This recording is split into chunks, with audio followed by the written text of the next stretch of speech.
बाबा धवलेश्वर महाप्रभु कला वृषभर धला होइथिबा महाप्रभु धवलेश्वराय नमो नमः। दीपं यदि परम ब्रह्म दीपं यदि जनार्दन दीपाहरतु मे पाप पूजा दीप नमस्तुते। बाबा धवलेश्वर महाप्रभु संसार सुखी रखंतु। आज पवित्र मकर संक्रांति शुभ मंगलवार रे समस्त श्रद्धालु भक्त मानकर मंगल करंतु। समस्त भक्त मानक आशीर्वाद करंतु। मनस्कामना पूर्ण करंतु।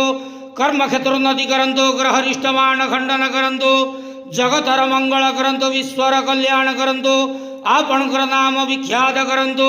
हे बाबा धवलेश्वराय नमो नमः। संसार सुखी रखंतु आनंदे के वार हरि बोलो। आज पवित्र मकर संक्रांति शुभ मंगलवार रे समस्त श्रद्धालु भक्त मानकर मंगल करंतु आनंदे के वार हरि बोलो। ओम नमः शिवाय।